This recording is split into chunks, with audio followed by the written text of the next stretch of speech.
Do you see it? The crystals in the patient's heart have a different formation compared to normal protocore syndrome crystals. This isn't the first case we've encountered. We should collect samples and take them back to Oxo Hospital. We can compare them with our existing data. Of course. Oxo Hospital has more extensive experience with protocore syndrome. After concluding the case discussion, Chown, the division chief from Twin Snow Lake Hospital's division of cardiothoracic surgery, stands up with Zayne's team. Dr. Zayne, you've been working so hard these past few days. It's almost time for dinner. Would you like to join us? Our regional specialty is the twin snowfish. Have you tried it before? I can take you to a place where you can get it fresh. Snowfish? Is somebody a Raph Zayne stan? Me. I can't believe it's Dr. Zayne's birthday today. What a coincidence. The carton flowers we prepared to thank Dr. Zayne can be used for something else. I accept the cup of hot tea from the nurse and look at the thank you card. It's next to a bouquet of blue and white flowers. Blue leadwoods and white tulips. I also wanted to buy Zayne flowers, but there aren't any in Snowcrest. We can't grow ordinary flowers here. These were obtained from the laboratory next door in advance. Through the reception room's foggy glass window, I look at the pristine blanket of snow covering everything outside. The weather is nice today. There should be a lot of people celebrating Frost Seal Day tonight. It's going to be lively. If it doesn't snow, I probably don't need to rearrange those decorations. I'll call the guest house caretaker later and ask him to check on everything. A few days before his birthday, Zayne received an invitation to visit a hospital in the Arctic to discuss protocore syndrome. After a few days before his birthday, Zayne received an invitation. Oh wait, what? I glitched. I was still figuring out how to celebrate his birthday, but with this sudden arrangement, I adjusted my plans for the Arctic. Today is his last day working at the hospital. It's also his birthday.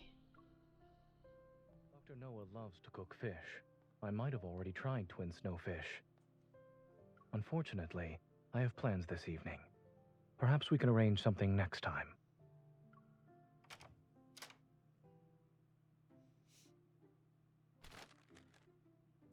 As Zayne pushes open the door to the reception room, a banner is swiftly unfurled before his eyes. A bouquet is quickly given to him. Happy birthday, Dr. Zayne! You're like the breaking dawn with your healing touch. We're so grateful that you traveled here. The flowers, banner, and thank you card are small tokens of our thanks. Zayne accepts the flowers and lifts up the large banner that's as tall as him. He examines the bright gold text. Thank you. This is very thoughtful. I'm surprised you even knew about my birthday. And the banner is so... His gaze travels past the shoulders of the nurses. He smiles as soon as he sees my face. touching.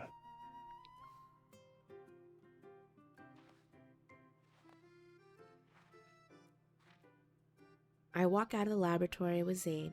A ray of sunlight falls upon the pristine snow.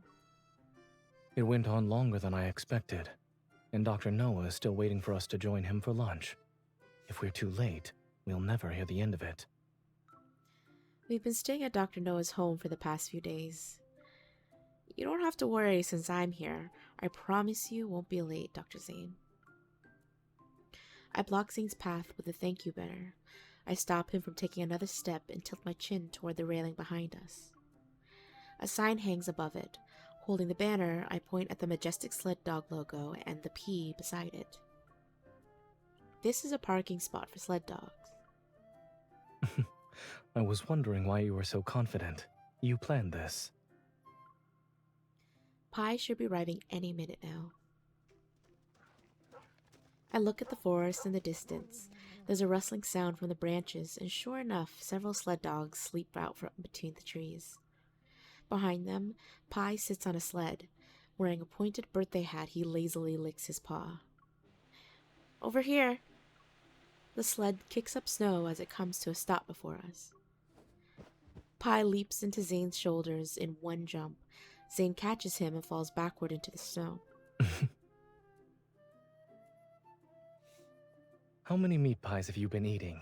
You're heavier now. Pi is chunking. He touches the birthday hat's fluffy pom-pom. You have a hat. Are you celebrating a birthday too?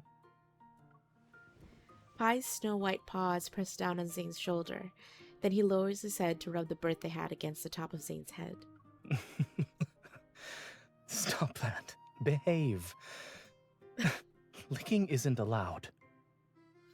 So cute. I pull out my phone and get both of them in the camera shot, just as Pi sticks out his tongue. Quick, Zayne, look at the camera. Wait, at least let me change my position. Zayne tries to move the birthday hat, but I snap the photo just in time. In the frame, Pi's also looking at me. I missed that. He's excitedly raising his paw. Traveling through the forest and snowy terrain, Pi leads us to a vast expanse of ice.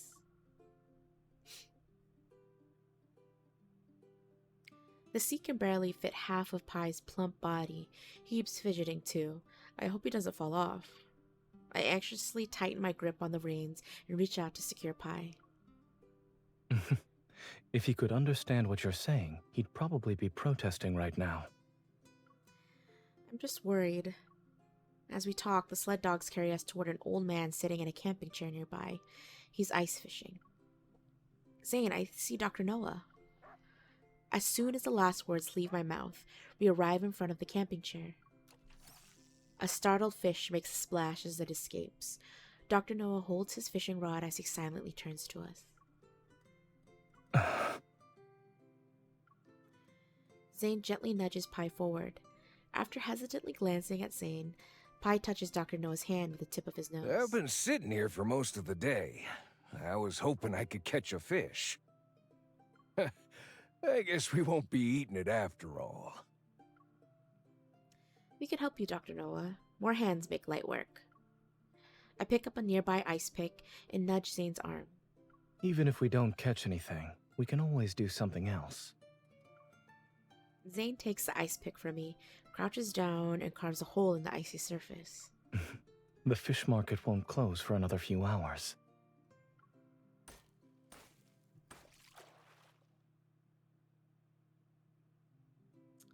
The fishing float touches the water as Zayne grabs a fishing rod. I pull over 2 camping chairs from nearby and we sit down. I thought we'd have to wait for a while, but to my surprise, the fishing rod twitches almost immediately.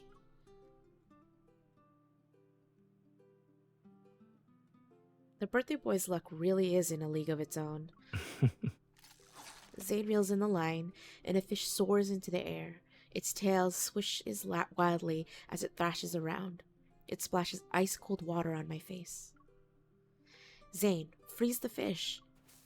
In the blink of an eye, a white blur dashes past us as the ice from Zayne's evol starts to spread over the fish's scales.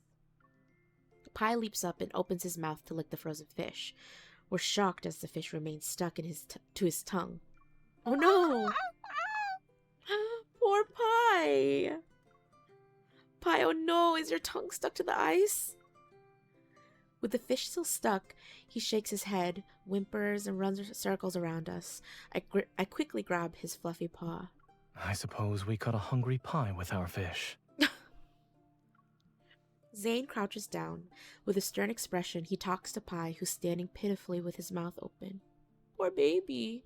This is why you don't lick everything you see. Is it safe to say you learned your lesson now? Aww. Don't scold him too hard, Zayne. Zayne uses his evol to melt the ice on Pi's tongue. Pi jumps back and cautiously stares at the fish for a few seconds. Only after he confirms there's no threat does he stick out his tongue. He shakes his head. Panting, he trots back to Dr. Noah. Pi won't be greedy for a while since you lectured him, Dr. Zayne. I wouldn't be so sure about that. Before I can look away, a warm hand touches my face. Zayne lowers his gaze as he wipes away the water droplets from my cheeks. You looked just like this when you were hit with a seal's ice at the aquarium. All I remember is how you made seals out of ice to comfort me. Yes. They won't look like snowballs this time.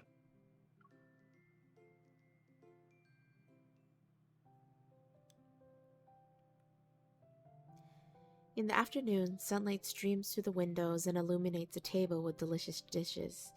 Even in the Arctic, it's warm and bright inside the home.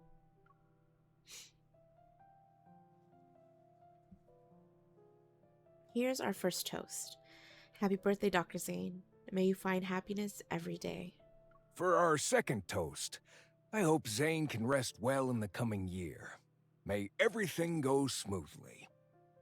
I'll do the third toast then. I hope all of us won't be touched by harsh winds and snowfall in the years to come. Cheers. As we drink from our glasses, it feels as if those wishes have been sealed into reality. I examine the plate of snow creamies. I find the one with the red dot and place it in Zayne's bowl. These snow creamies are a holiday dish for Frost Seal Day. Try it. I stare at Zayne as he bites into the snow creamy. He eats it carefully, but he doesn't say anything. Your eyes might pop out at this rate. Do you want my snow creamy that badly? Oh, she wants your snow creamy. I'm waiting for you to describe the taste. It's as if something forgot to take off its shell before going outside. Zayne glances at it and clears his throat. It's crispy on the outside, yet soft when you bite into it. The texture has depth. Satisfied, I nod and thank Zayne for humoring my request. Congratulations, you got the lotus seed filling. They say whoever eats a snow creamy with that won't feel cold for the entire winter. Try one, Dr. Noah, and thank you for taking care of us these past few days. Before, my place was always quiet for Frost Seal Day. But since you two arrived, it's become livelier. When I visited before, you complained that I was too quiet. Only now do you welcome me. I wish you weren't so busy. It'd be nice if you visited every day. Some celebratory events are still being hosted on Downflake Avenue. Are you two going to check them out? I was actually planning to do that. The languid afternoon slips past our fingers like sunlight filtering through the window.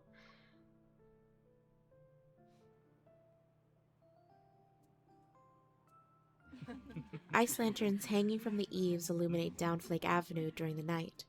Zayne and I make our way through the bustling crowd. Sunlight has faded, and Snowcrest is more bustling now than it is during the day. It's just as Dr. Noah said. Despite the cold weather, the festive atmosphere remains unaffected. I rub my hands together and stop in front of a hot beverage shop. Hello, I'd like one birthday special milk tea. As for the tea latte art, make it a cake, please. You know their secret menu. I was worried my big snowman would get cold. Did you know there's more than one type of hidden item here? Snowy days might call for some unique flavors. I'll have the Heart of the Arctic. What a unique name. It should exceed your expectations.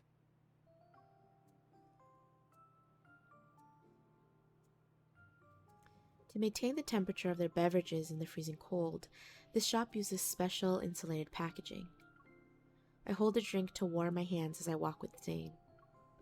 Nearby, people sit in small groups at the tables that are outside a few small shops. Their heads are lowered as they carve something. Almost there. I grab Zayne's arm and eagerly pull him toward the small shops. Would you like to try carving ice lanterns? You can get a discount right now, and we offer a variety of styles to the point where you'll drown. Glaciers may have flaws, but our ice lanterns never thaw. We're a good choice for Frost Seal Day. Do you want to make yours the best of the best and blow everyone away? The store owner taps a display rack. It has rows of lantern bases with their basic shapes already prepared. Zayne and I applaud the store owner's sale pitch. What an impressive rhyme scheme. And when I need ice lanterns, you're the winning team.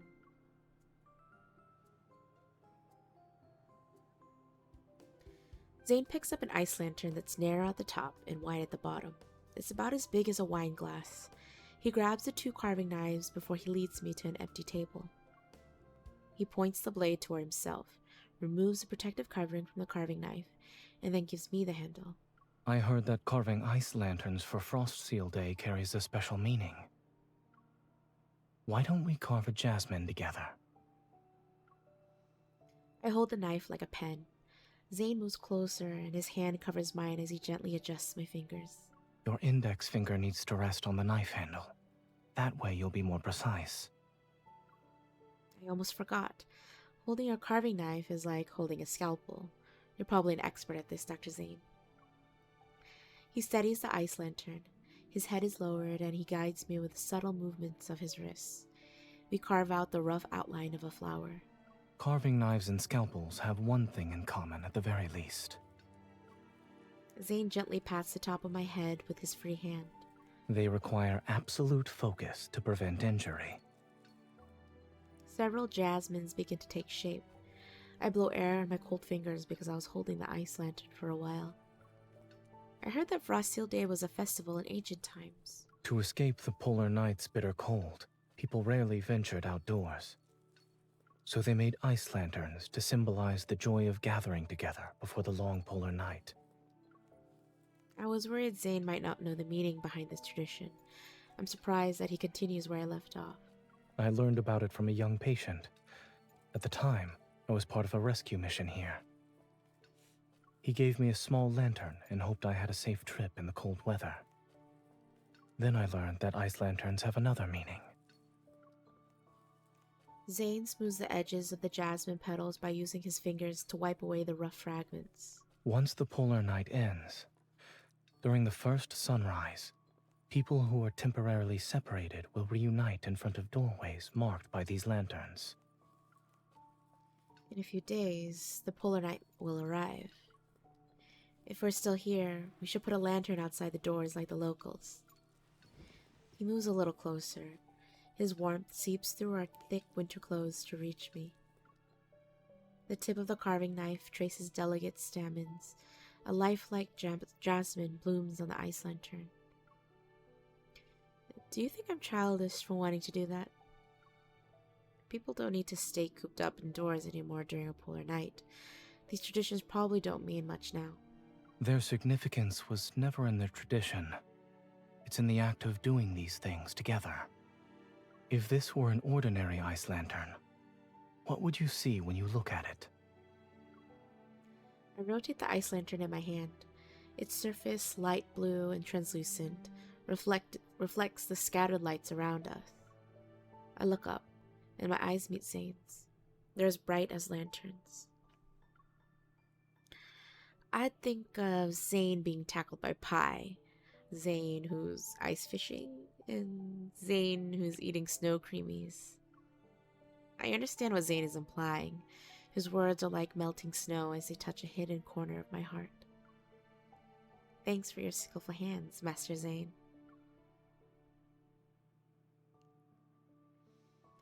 I pick up my drink and raise it towards Zayne. I was so focused on making the ice lantern that I completely forgot about it. You ordered it for me too. Zayne clinks his cup against mine. Fine snow clusters fall onto my cup. Try this. It's a different flavor of the heart of the Arctic. The cup turns ice cold in my hands. Stirred by his change, I give it to Zayne. Oh, stirred by this change, I give it to Zayne. This isn't one of your pranks, right? He takes a sip of the drink. His expression remains unchanged. The quality of this establishment is consistent. The drink tastes exactly the same as it did when I drank it before. Reassured, I take the cup and swallow a large portion of the drink. I flinch as an unexpected coldness hits me. I see your birthday has made you act more childish, Dr. Zayne. Zayne places a candle inside the ice lantern and lights it with a match. In the candlelight, I take another sip. I taste the drink's warmth this time. The drink you chose is just like you. It's cold on the surface, but it's warm on the inside. It sounds like you're describing a somewhat likable personality. Should I take that as a compliment? Others might not see it like that, but I do. We're done with the lantern. Let's go. I take Zayne's warm hand to withstand the cold and lead him in the opposite direction from where we came from. I don't believe this is the way back to Dr. Noah's house. I suggest you be a good boy and follow me.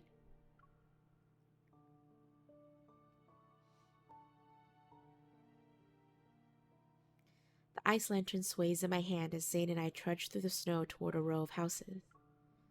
Number 145. We're here. The snow in the small yard glimmers with tiny sparkles. It's illuminated by golden string lights entwined around the tree branches and cabin. The snowman I built while setting up everything a few days ago still stands undisturbed in the corner. I place the ice lantern on the small table.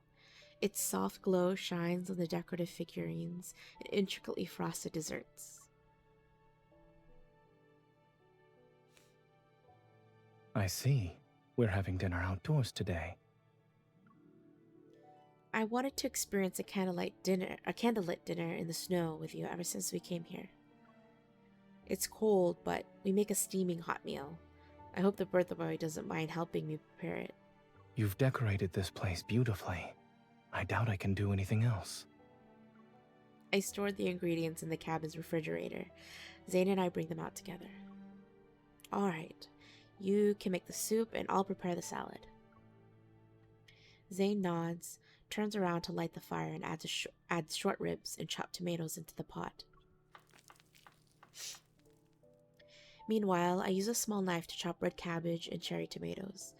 Then I add the pre-cooked beef and shrimp before drizzling sweet dressing over everything. The salad's almost ready. The enticing aroma of soup wafts through the air as I move closer to Zayne. I watch him add oyster sauce, soy sauce, and various other seasonings to the pot. Did the bland hospital food get to you? Your cooking technique isn't particularly healthy, Dr. Zayne.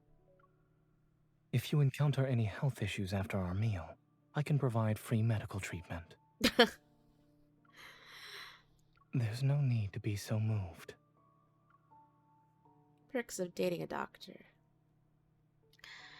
Zayne continues to keep his head down as he focuses on the soup. I quietly back up, form a snowball, and aim it at Zayne's back. Yeah, you're right. I'm very grateful, Dr. Zayne. Zayne freezes for a moment. Then he puts down the spoon and turns around. It seems the chef isn't the only one who's busy. The soup still needs to boil for a bit. You can relax. I bend down and scoop up another handful of snow and throw it at Zayne. I don't wait to see his reaction and I run away and dodge a snowball.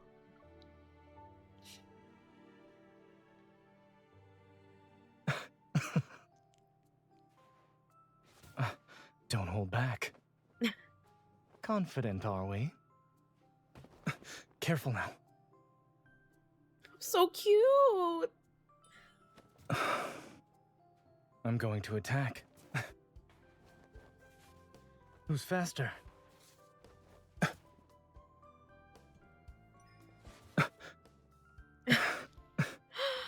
Is this a surprise you planned? What do you think? Was it good Yeah. enough? This is my surprise. That's cheating! Zayne, using your evil is cheating. I saw that. Yeah, see? You were the one who cheated first. But for the sake of Oh, fairness... so cute. Should we stop? Or do you want to keep going? I don't see why we should end it here. A snowman?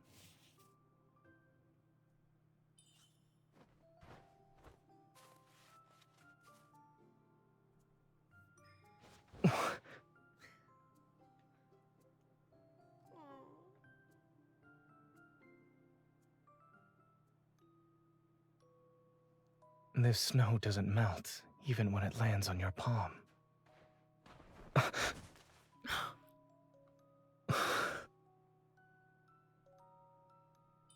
It turns out you can hold your own in a snowball fight, Dr. Zayne. You attacked first. I just countered your moves. He's so handsome. Look at him. Do you think we'll be buried in the snow if we stay like this? If we assume I'm here with you. No.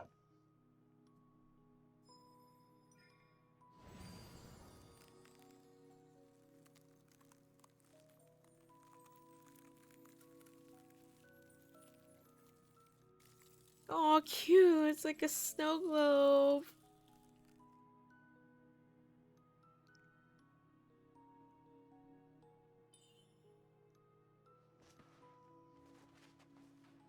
Compared to a frozen landscape, a place where snowflakes dance is more suitable to be my world. Oh. To sense snow is to sense my presence. Zayne, you're warmer than everything here. Oh my god. So cute. If only I could freeze time.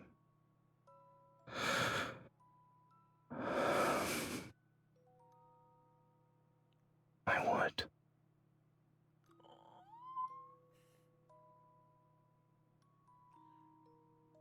Even though you're right in front of me, I'm looking forward to my next birthday. And our next snowy day together. Oh my god. So cute. Oh my god, look at that. So cute. A little snow globe of them. No.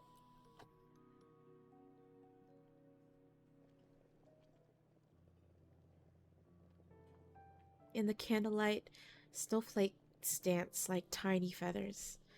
Zayne's profile is bathed in a golden, honey-like glow. The aromatic soup bubbles with a gentle gurgling. Its steam rises and envelops Zayne and me as we sit at the small table. In the white mist, his face appears slightly blurry. I gently touch his eyelashes. Just like the snow. Zayne smiles and stirs the pot's contents with a ladle. The soup is almost ready. Wait, we're missing a very important dish. I get up and run to the cabin and carefully retrieve an elegant box from the kitchen cabinet. This is the birthday cake I made for Zayne. Now's the perfect time to give it to him. I carry the box out of the cabin. 2 bowls that are filled with soup sit on the table. I place the cake box on the edge of the table and unwrap the packaging. Today's your birthday. This part is essential. I light the candle and push the cake towards Zayne. Last year you said you wanted us to be together in years to come. I feel like that wish is becoming a reality with each passing day. You can make a new wish this year. I always thought wishes were a luxury. I never realized you could make them and have them come true every year. For me, wishes aren't luxuries at all. Your birthday is more precious than them. Thank you for spending this precious day with me.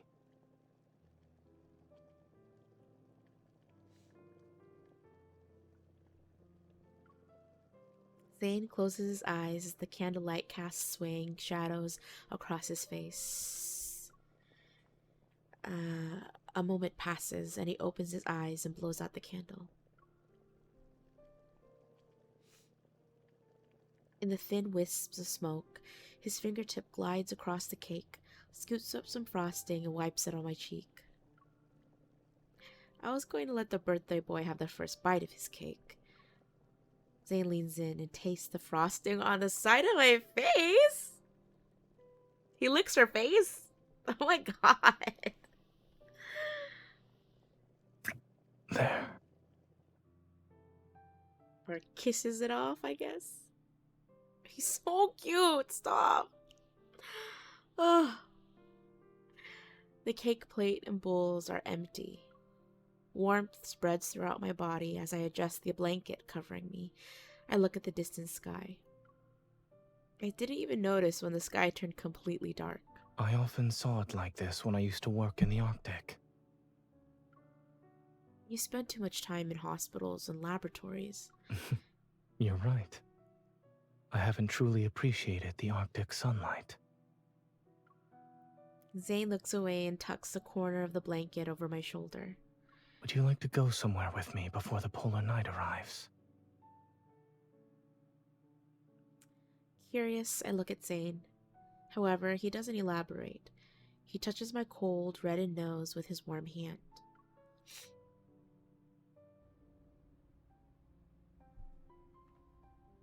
The train passes glaciers and snowy plains.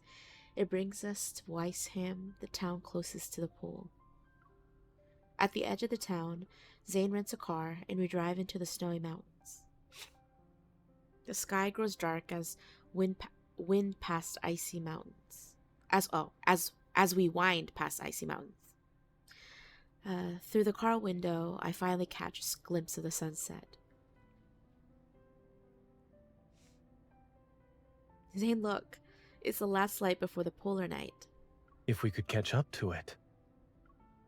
Then all of Zayne's wishes will come true. I check the weather report. There's less than an hour left before the polar night descends upon the glacier. Zayne silently speeds up. The view outside remains an endless expanse of white. Time passes, and then a road sign appears ahead of us.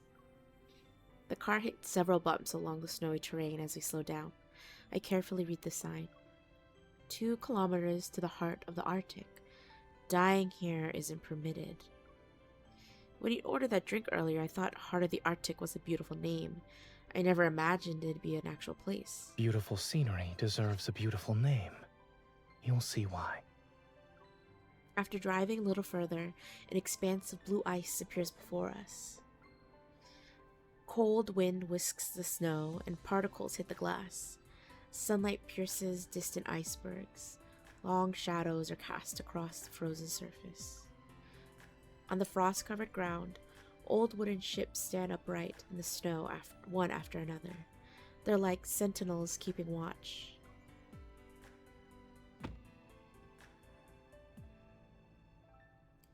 In the distance, a tiny sun with moonlight's cold hue is suspended above the frozen surface. Zayne holds her ice lantern and takes my hand. Step by step, we approach the ships at the shore.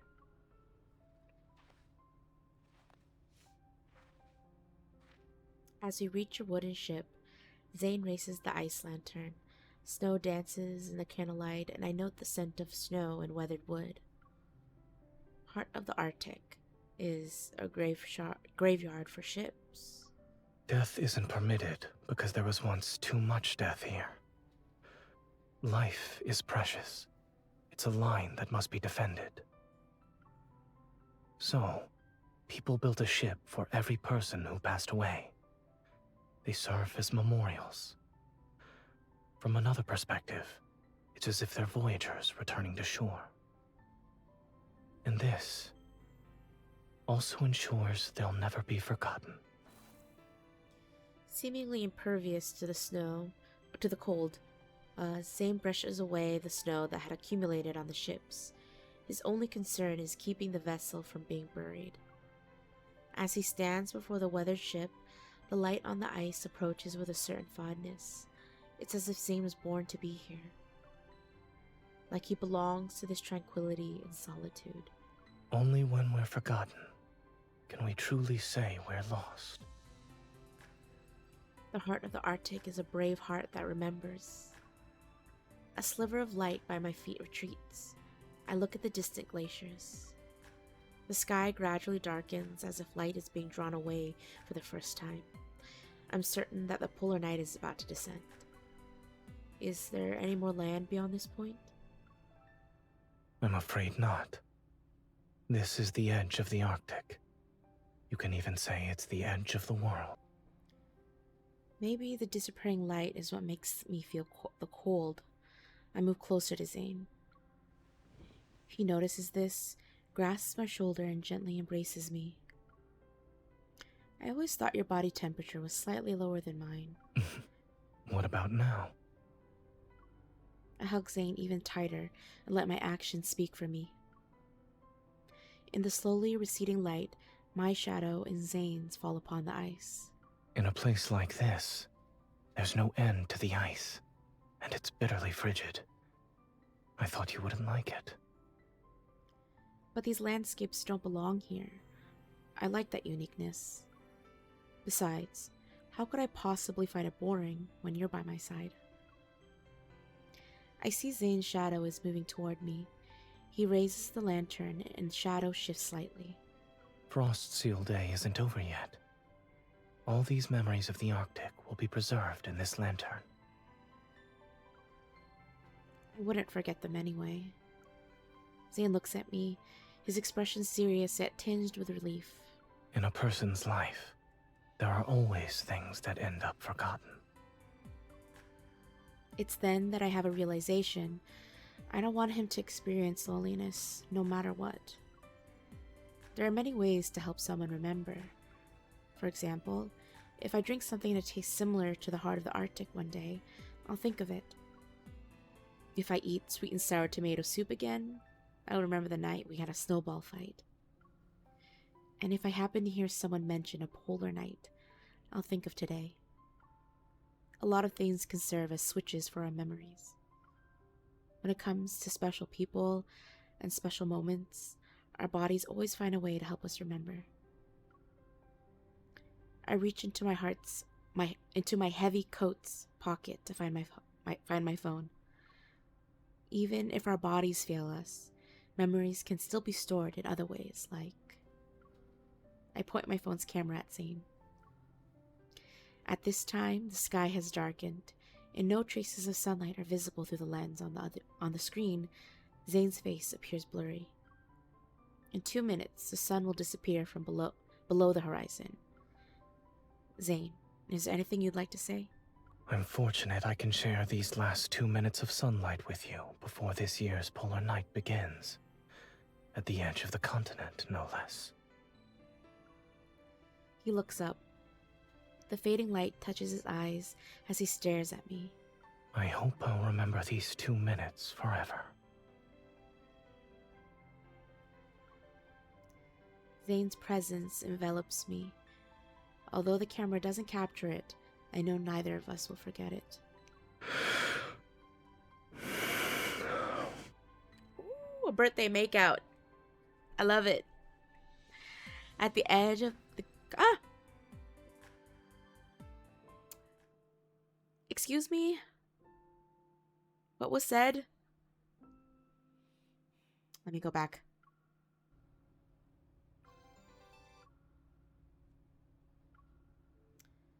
At the edge of a continent and atop a glacier, I'll remember the sunset's absolute finality and our passionate kiss. That's all I needed to read. Why did they go so fast? Okay. That was really cute.